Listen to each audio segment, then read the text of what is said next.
may sound unlikely, even contradictory, a fierce goddess from ancient myth and a tool of the future. Yet the two came together in my life and led me into the work I was meant to do. At my second solo show at Kala Parishad Boston, I showcased some of my AI-generated images alongside my paintings, and I sold several of them. I began creating with AI about 2 years ago, and I simply haven't stopped. Each time you type in a prompt and images pop up in seconds, it feels like being a child again, opening Christmas presents. This year I participated in my first group show at the India Habitat Center in Delhi. I had already booked my ticket when, on an impulse, I decided to fly to Calcutta as well to answer the summons of Ma Kali. She had appeared to me as a slender 12-year-old girl in a dream. Hair tied back, lovely eyes ringed with kajal. As a Buddhist practitioner who had never prayed to Kali, I was surprised. I asked her for the Kali mantra. She said, I stay in Kalighat. So from Delhi, I flew to Calcutta and spent the day at Kalighat before returning in time for the inauguration of my show in Delhi. And that experience changed me. I placed my book, Kali's Lament and Other Poems, at her feet. Yeah, this book just recently won the 21st Century Emily Dickinson Award.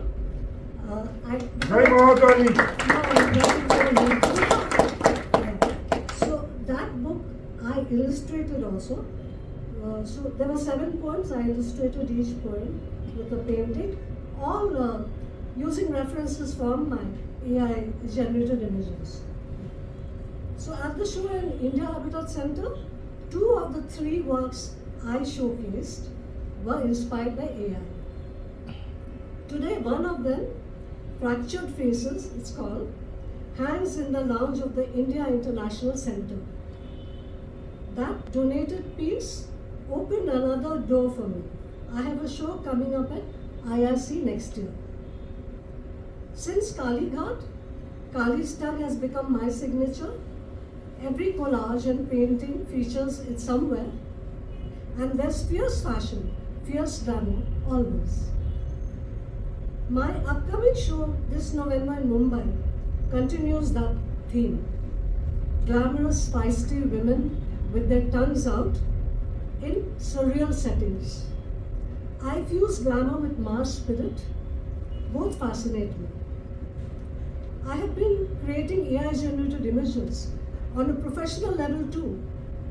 Last year, Transitions Research commissioned me to create AI images for an environmental project.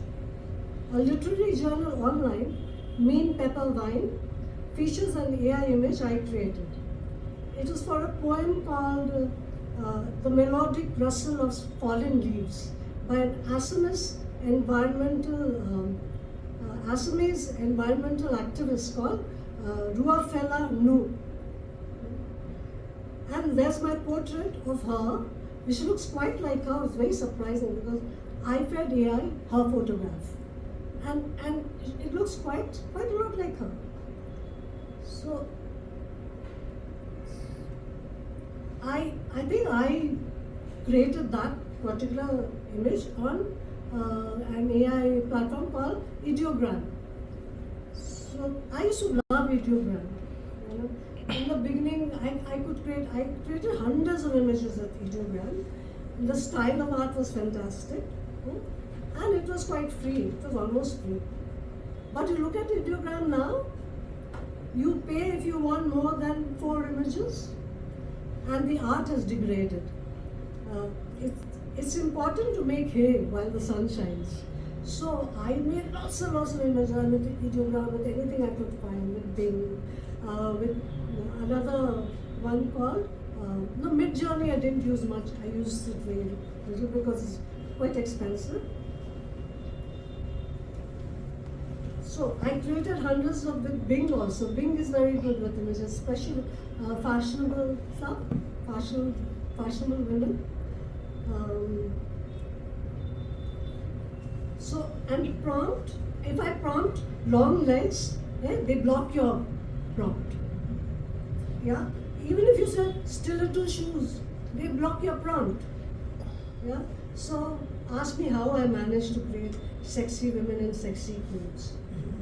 Sometimes accidentally, Bing AI gives you exactly what you want, and then it says to itself, geez, what have I done?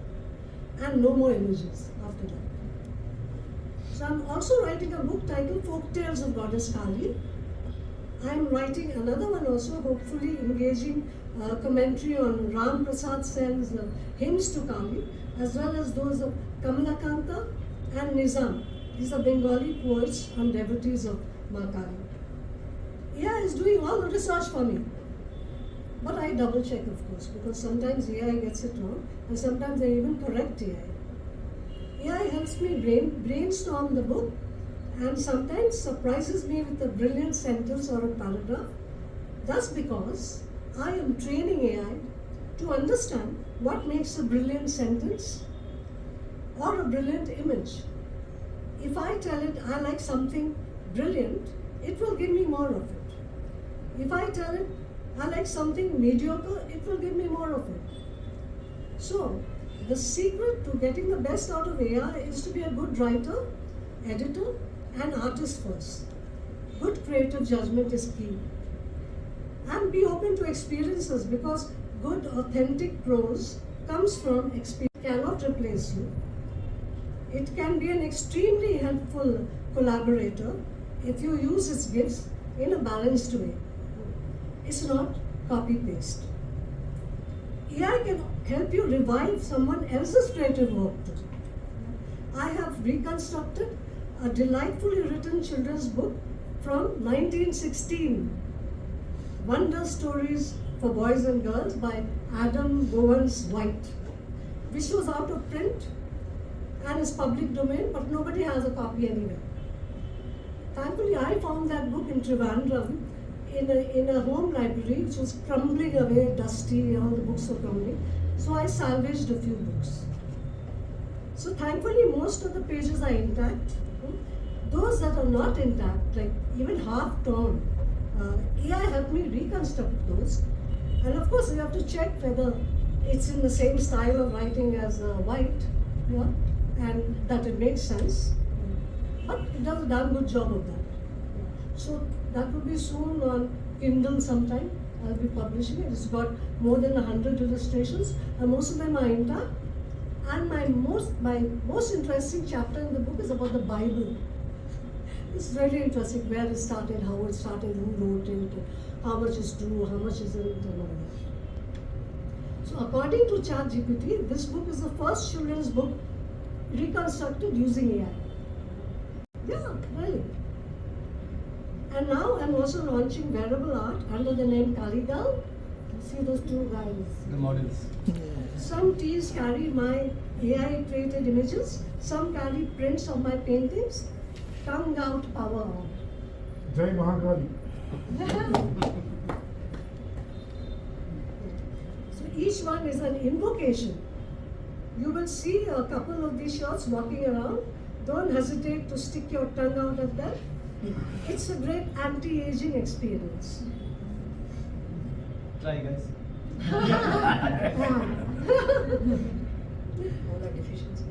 So these are limited edition Kalighat teas. They are literally blessings in disguise. I anoint each shirt with Ma Kali's Kumkum Prasad. I carried a Kumkum Prasad back to Bangalore. Fierce fashion for the fierce spirit. So, artificial intelligence is your mirror. Feed it with something unique and it will give you something unique. Look into it and decide for yourself what looks back at you. Thank you.